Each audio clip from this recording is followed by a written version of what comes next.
Hey everyone, welcome back to our channel. If you're new here, I'm glad you found us.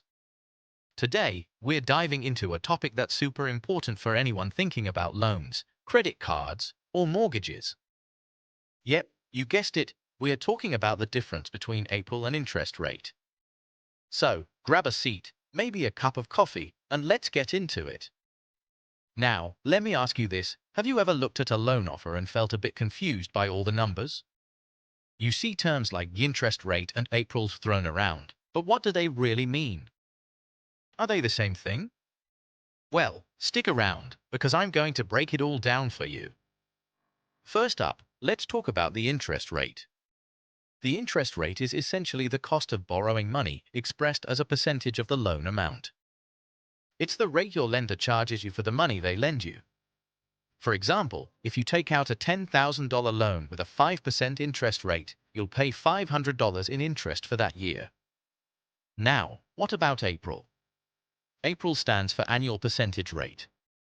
It's a broader measure of the cost of borrowing that includes not only the interest rate but also any additional fees or costs associated with the loan. This could include things like loan origination fees, closing costs, or even some types of insurance.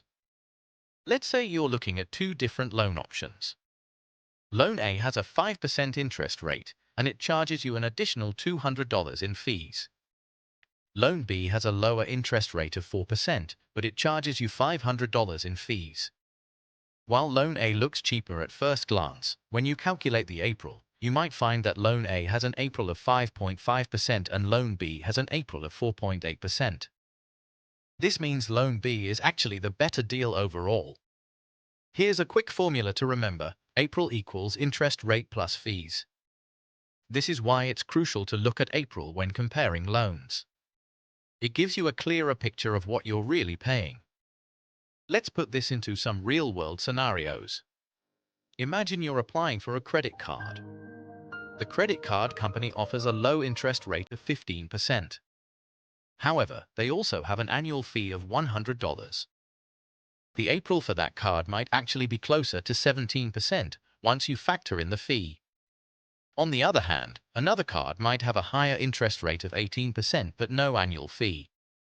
In this case, the second card could be the more affordable option if you pay off your balance each month.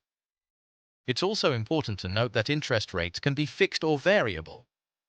A fixed interest rate stays the same throughout the life of the loan, while a variable rate can change based on market conditions. When you're comparing loans, this is another factor to consider, as it can significantly affect your overall cost over time. So, to recap, the interest rate is just the cost of borrowing expressed as a percentage. April is a more comprehensive measure that includes the interest rate and any fees associated with the loan. Always compare APRs when looking at loans or credit offers to find the best deal for you. I hope this clears up some of the confusion around April and interest rates. Understanding these terms can save you a lot of money in the long run. If you found this video helpful, please give it a thumbs up and don't forget to subscribe to our channel for more financial tips and tricks. And if you have any questions, drop them in the comments below. I'd love to help you out. Thanks for watching, and see you next time.